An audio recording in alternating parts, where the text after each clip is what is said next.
Shalom saudara-saudara semua, saudara seiman kita semuanya. Mari kita buka untuk renungan kita siang hari ini. Kita akan berdoa terlebih dahulu.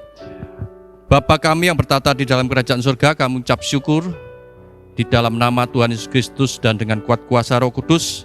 Kami mau menyampaikan isi hati-Mu Tuhan. Kau urapi setiap apa yang kami pakai, peralatan, tempat, seluruh apa yang jemaat yang boleh membuat ini jadi baik Tuhan. Operator semuanya di dalam nama Tuhan Kristus. Berkati firman-Mu Tuhan. Sembunyikan hamba di balik salib-Mu di dalam nama Tuhan Kristus. Haleluya. Amin. Shalom saudara-saudara semua. Selamat siang. Oke, saya akan mulai dalam keadaan baik-baik ya hari ini. Saya akan mulai karena kita dengar bahwa beberapa hari belakangan ini, beberapa minggu belakangan ini kita dengar ada berita tentang perang, apalagi beberapa tahun yang lalu kita sudah mengalami kondisi pandemi, terutama di Indonesia ini sudah dalam tahun yang kedua ya, bulan Maret ini kita sudah memasuki tahun yang kedua. Berita tidak semakin baik dan ada hal-hal yang terus bergejolak di dunia ini. Seperti saat ini kita tahu ada peristiwa gejolak konflik dari negara-negara, terutama isunya Rusia dengan Ukraina, dan ini pihak dari NATO akan ikut-ikut semua. Tapi kita semua tidak, anak-anak Tuhan, biarlah kita semua dalam kondisi baik-baik saja. Dan saya tetap imani bahwa kita doakan semuanya kita dalam keadaan selalu dalam keadaan baik-baik, dan kita tetap pegang janji Tuhan. Biarlah visi misi Tuhan tetap berjalan dalam kehidupan kita, di dalam keseharian kita. Semuanya apa yang kita perlukan, Tuhan pasti penuhi. Siang hari ini saya akan berikan tema atau judul ya untuk ini, limitation of time, terbatasnya waktu atau keterbatasan waktu. Jadi mungkin sharing saya siang hari ini adalah sharing yang mainstream. Mungkin sudah banyak hamba Tuhan yang sudah mengupas hal ini, tapi saya mau sharing dalam channel ini sedikit hal yang bisa saya sampaikan, apa yang Tuhan taruh, Roh Kudus yang taruh di hati saya beberapa waktu belakangan ini. Ada sesuatu yang seperti saya sendiri, kesaksian saya sendiri merasa seperti diburu, dan beberapa teman yang saya bisa sharing dengan mereka, semua seperti diburu dengan waktu. Waktu dalam hal ini bukan karena usia sudah semakin menanjak, kita terus kepikiran dengan waktu, oh aku belum gini, saya belum begitu, kami belum begini, kami belum berbuat itu, kami belum berbuat itu. Bukan hal itu yang mau saya kedepankan, tapi kita mau baca terlebih dahulu di dalam Mazmur 39 ayat 4-5. Saya lebih nyaman mungkin buka kacamata ya, maafkan. Oke, saya bacakan Mazmur 39 ayat 4-5. Demikian firman Tuhan berkata, "Ya Tuhan, beritahukanlah kepadaku ajalku dan apa batas umurku, supaya aku mengetahui betapa fananya aku." Ayat 6, "Sungguh hanya beberapa telempap saja kau tentukan umurku. Bagimu hidupku seperti sesuatu yang hampa. Ya, setiap manusia hanyalah kesia-siaan." Selah. Amin. Oke, dalam hal ini Mazmur dari Raja Daud waktu dia menghadapi kesesakan, waktu dia menghadapi cobaan dalam hidupnya. Saya tidak tahu ini tepatnya itu waktu ini Raja Daud dalam kondisi sakit, tekanan atau dikejar musuh. Tapi ini yang pasti ada nuansa bahwa di sini ada satu jeritan dari hati seorang Raja Daud itu, bahwa adanya sesuatu yang mendesak dia sehingga dia akhirnya kembali berseru kepada Tuhan. Akan saya coba baca di ayat yang selanjutnya itu. Mazmur 39 tadi. Di ayat ke-6 saya teruskan tadi yaitu 6, 5. Ya, ini ayat ke-6 di Terjemahan yang baru itu 39 ayat 7, ia hanyalah bayangan yang berlalu, ia hanya mempeributkan yang sia-sia dan menimbun, tapi tidak tahu siapa yang merauapnya nanti. Dan sekarang apakah yang ku nanti-nantikan ya Tuhan? Kepadamulah aku berharap. Lepaskanlah aku dari segala pelanggaranku dan jangan jadikan aku celaan orang bebal. Aku keluh tidak kubuka mulutku, sebab Engkau sendirilah yang bertindak. Hindarkanlah aku daripada pukulanmu, aku remuk karena serangan tanganmu. Engkau menghajar seseorang dengan hukuman karena kesalahannya dan menghancurkan keelokannya sama seperti gegat. Sesungguhnya setiap manusia adalah kesia-siaan belaka. Selah. Jadi saya mau angkat ini limitation of time. Jadi adanya waktu yang terbatas atas manusia, adanya limit atas setiap usia manusia itu bahwa kita tidak selamanya hidup. Jadi itu yang perlu saya tekankan. Kita tidak selamanya hidup. Ada waktu yang membatasi kita. Ada limit dari fisik setiap manusia. Meskipun sekuat apapun dia olahragawan atau apapun, tapi ada limit yang manusia harus sadari bahwa satu waktu Tuhan pasti akan panggil manusia itu pulang. Dan kemana tujuan kita, itu yang harus kita tahu, bahwa ada hal yang harus kita tahu bahwa saat ini adalah saat yang tepat untuk kita kembali merenungkan firman Tuhan. Kita berharap pada Tuhan bahwa ada Tuhan yang besar, ada Roh Kudus yang selalu menjaga kita, yang menolong kita, yang memimpin roh kita untuk kita benar-benar kembali ke Tuhan. Di sini saya ada beberapa poin, tapi ini poin bukan seperti poin penjabaran pengajaran, tapi saya akan kupas dari ayat tadi itu 39 yang di sini saya dapatkan dari ayat ke-7 atau berapa tadi itu. Poin 1, jangan memperebutkan hal yang sia-sia. Jangan memperebutkan hal yang sia-sia. Jadi di dalam keterbatasan usia manusia itu, maka kita harus sadari bahwa saat ini bukanlah saatnya kita meributkan, mempertahankan atau memperebutkan sesuatu hal yang sia-sia. Jadi tadi saya di prolog sudah bicara mengenai keadaan dunia tidak akan semakin baik. Saya juga akan cerita sedikit mengenai bagaimana dunia akhir-akhir ini akan semakin tidak bertambah baik. Apalagi kita tahu bahwa banyak kupasan, banyak artikel, baik itu di online, baik itu di offline juga, itu semua mengupas bahwa ini apakah ini menuju perang dunia ketiga, dalam tanda kutip. Saya akan garis bawahi, kalau memang itu terjadi, siapkah kita? Dengan terbatasnya waktu manusia itu, apakah yang harus Anda kerjakan, apakah yang harus saya kerjakan, apakah yang harus kita semua kerjakan? Karena dengan keterbatasan waktu ini, maka janganlah lagi membuat hal yang sia-sia itu menjadi terus berputar dalam hidup kita.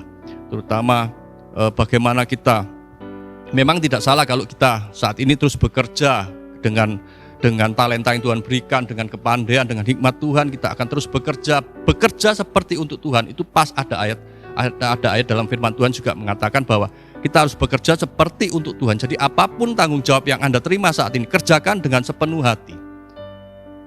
Tapi ada orang yang berpikir bahwa aku enak-enak aja karena Tuhan sudah mau datang, karena keadaan sudah semakin baik. Bukan itu yang saya mau pesankan hari ini. Tuhan pesankan hari ini bahwa ada sesuatu pokok yang saya mau angkat, bahwa dari keterbatasan waktu ini, jadi jangan memperbuatkan hal yang sia-sia. Itu nanti bisa dibaca di Pengkhotbah 1 sampai 11.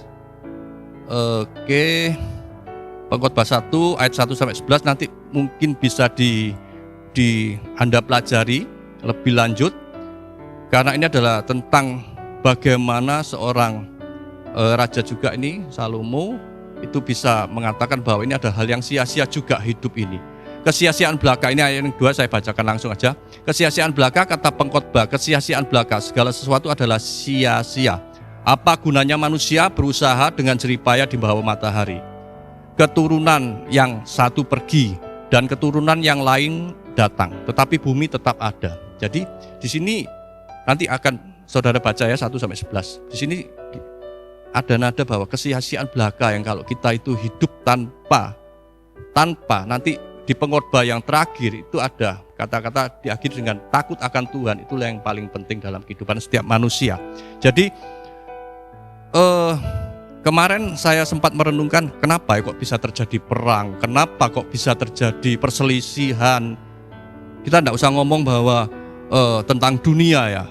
Mungkin dalam kelompok kita kecil, dalam keluarga pun antara hubungan orang tua dengan anak, orang tua suami istri, semua bisa ada konflik. Apa yang kita perebutkan?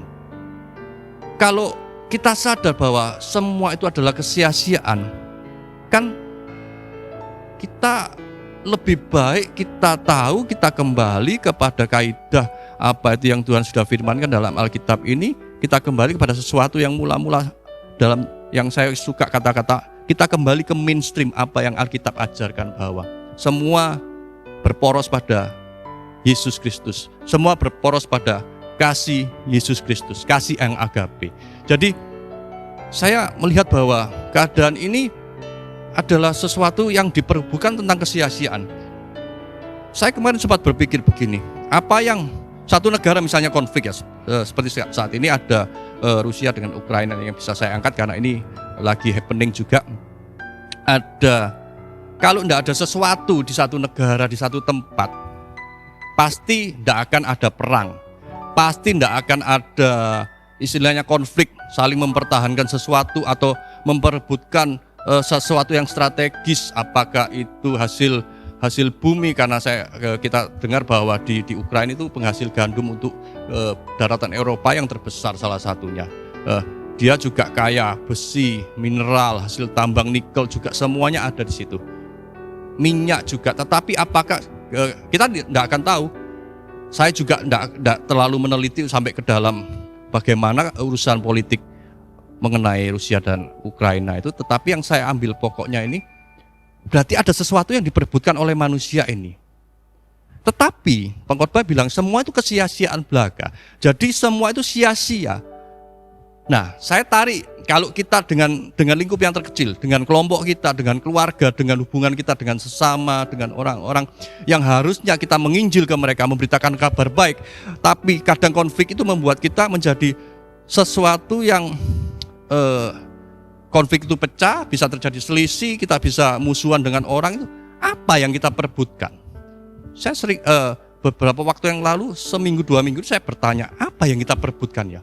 Kalau seandainya tidak ada yang kita perebutkan, kita semua damai, kita memuji, membesarkan Tuhan. Kalau mereka mengenal Yesus Kristus sebagai Tuhan dan Juru Selamat, mereka akan tahu apa yang mereka kejar. Tiba-tiba Roh Kudus memberikan saya impresi bahwa yang diperebutkan itu apa? Harga diri. Jadi harga diri seseorang itu kadang menjadi sesuatu yang sia-sia untuk kita perebutkan karena adanya konflik.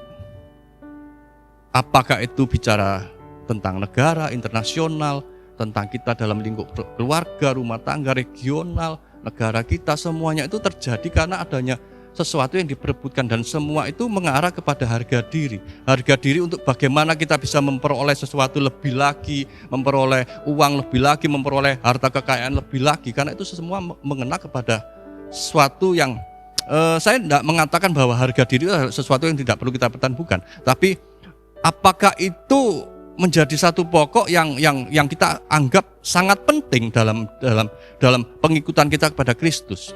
Karena saya bicara gini sebagai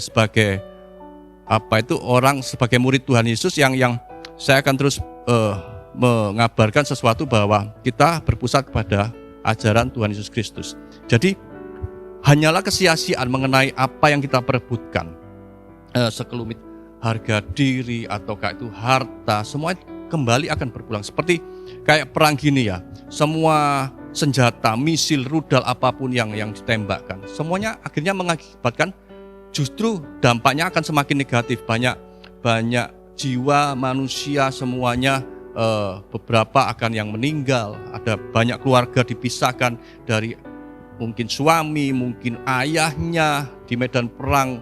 Kalau pertempuran itu mengenai mereka, ada yang meninggal, Akhirnya keluarga banyak yang ditinggalkan. Jadi sesuatu yang sia-siaan yang menimbulkan banyak dampak jauh lebih negatif. Oke, saya akan terus di poin yang kedua itu tadi. Saya juga dapat bahwa di Mazmur 39 juga dikatakan bahwa berharaplah hanya pada Tuhan. Kita mau coba buka di Roma 5 pasal 5 ayat 5. Roma 5 ayat 5. Nah,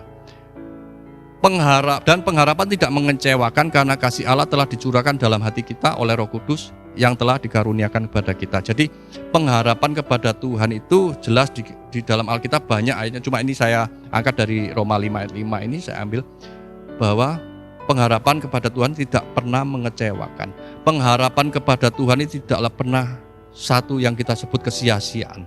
Jadi seperti Raja Daud, jadi akhirnya dia tahu. Coba saya kembali tadi di Mazmur 39, sebentar ya, saya cari itu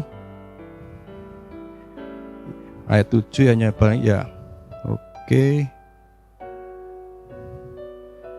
Kepadamu aku berharap. Nah, ini kepadamu aku berharap. Jadi Raja Daud tahu bagaimana dia harus menaruh harapannya. Jadi kepadamu lah. Jadi M-nya itu huruf besar.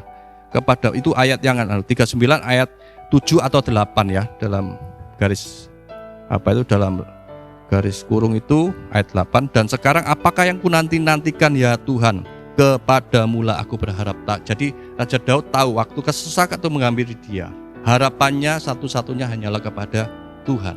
Kita tahu bahwa kita sekarang harapan kita letakkan kepada Tuhan Yesus Kristus. Dia yang maha untuk membuat kita jadi limpah, yang membuat dia maha kasih, maha pemurah. Apapun yang dia berikan kepada kita tidak akan pernah sia-sia.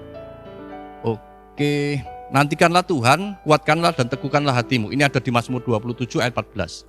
Ya, nantikanlah Tuhan. Jadi kita harus menantikan Tuhan dengan segenap hati kita, dengan kekuatan kita, supaya kita tahu bahwa semua pengharapan kita kembali kepada Tuhan. Oke, itu ada yang saya ambil dari kitab Mazmur ini 394 sampai 5 ini sampai ayat seterusnya itu ada 2 poin yang saya. Tetapi selanjutnya poin apa yang kita mau ambil, kita tarik di masa saat ini ya. Saya dapat poin yang ketiga dan keempat ini. Saya mau coba tampilkan bahwa kerjakanlah keselamatan yang Tuhan berikan. Jadi ini ada di Filipi pasal 2 ayat 12 ya. Filipi ayat 2 pasal 2 ayat 12.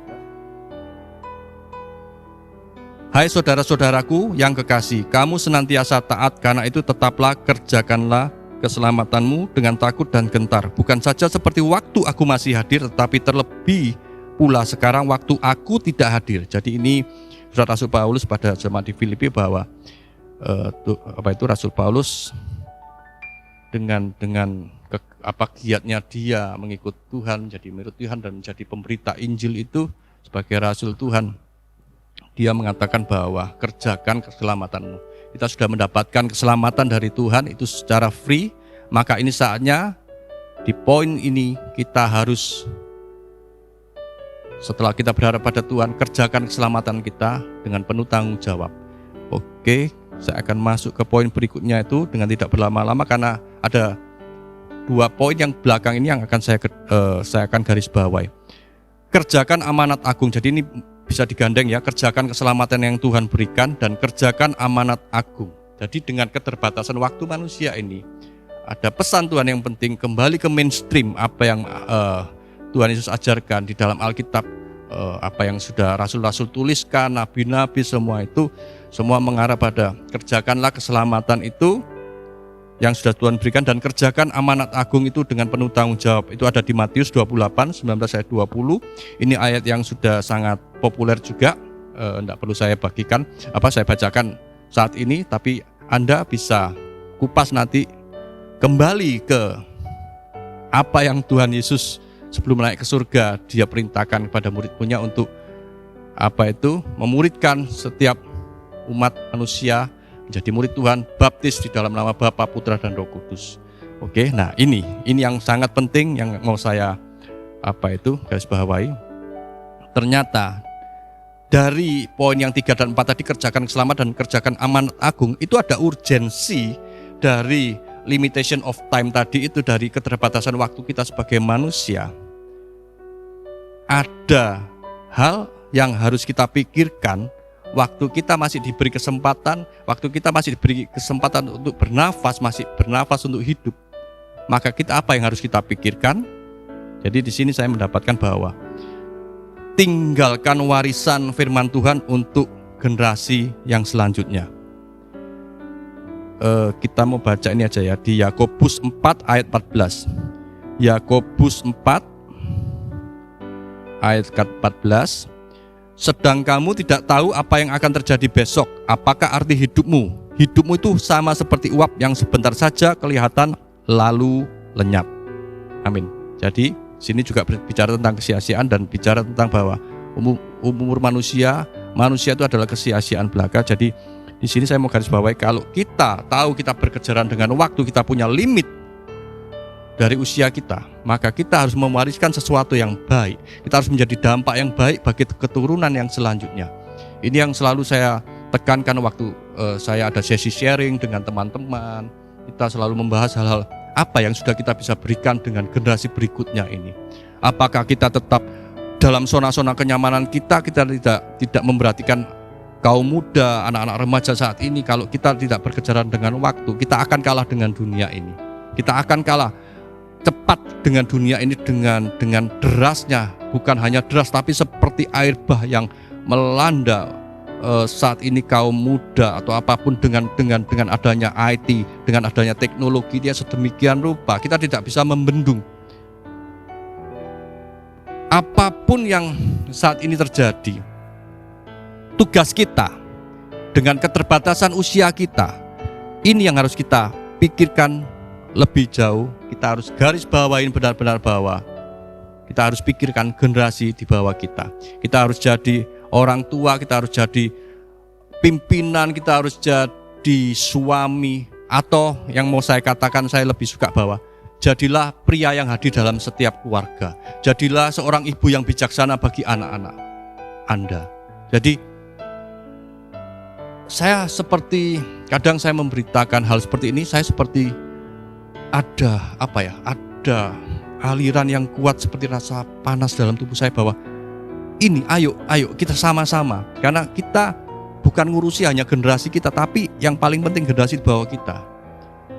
Karena seberapa cepat pun kita, kalau kita tidak concern dengan generasi ini, harus kenal Tuhan. Maksudnya generasi ini harus kenal Tuhan ya, bukan hanya concern bahwa istilahnya yang ngopeni keluarga kita, anak ngopeni, maksudnya memelihara mereka itu dengan memberikan provisi, fasilitas untuk mereka sekolah, atau setelah mereka beranjak dewasa menjadi punya pasangan hidup, kita menikahkan mereka. Tapi ada hal-hal, ada nilai-nilai kekristenan yang harus turun atas generasi di bawah kita.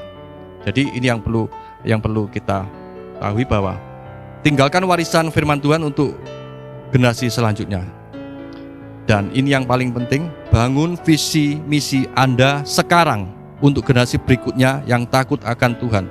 Jadi hanya 2 pokok yang mau saya tekankan, bahwa tinggalkan warisan firman Tuhan untuk generasi selanjutnya. Dan yang kedua, bangun visi misi Anda sekarang untuk generasi yang berikutnya, generasi yang takut akan Tuhan. Jadi mungkin sharing ini singkat, tapi saya mau ajak Anda semua, para audiens mendengar channel ini, supaya kita sama-sama aware bahwa waktu kita ada batasnya. Kita mau usia 70, 80 itu sudah bonus yang luar biasa kalau kita di Indonesia. Kita perhatikan aja, tidak usah bilang statistik yang ada di dunia tentang, kita mau perhatikan aja di Indonesia. Usia orang dipanggil Tuhan itu sudah semakin turun. Kalau dulu waktu saya zamannya generasi yang di atas saya, mama papa saya, itu kita dengar usia emak engkong itu masih 80, 90, atau sampai sekarang pun masih ada beberapa ya. Tapi sudah sangat jarang. Itu pun masih oke. Tapi waktu saya berusia 20, 30, ternyata usia 60 sudah banyak dipanggil Tuhan, usia 50 apalagi beranjak usia sekarang, saya 40-50, kita dengar semakin banyak orang usia 40, 50, bahkan 30 sudah Tuhan panggil. Tapi itu memang kedaulatan Tuhan. Tapi apa yang menjadi concern saya siang hari ini adalah bahwa tinggalkan warisan firman Tuhan untuk generasi yang berikutnya dan bangun visi misi Anda sekarang. Tidak ada kata terlambat, tidak ada kata telat, tapi yang ada jika Anda dengar pesan siang hari ini, bangun visi misi itu Anda sekarang. Jangan lengah, jangan lambat-lambat lagi, karena ini saatnya untuk generasi muda juga mempunyai satu panutan, mempunyai satu keluarga, atau bahkan saya suka kata-kata bahwa punya seorang ayah yang hadir dalam hidup mereka, untuk mereka akan terus menjadi penyambung dari satu generasi keturunan ke generasi berikutnya, itu generasi yang takut akan Tuhan.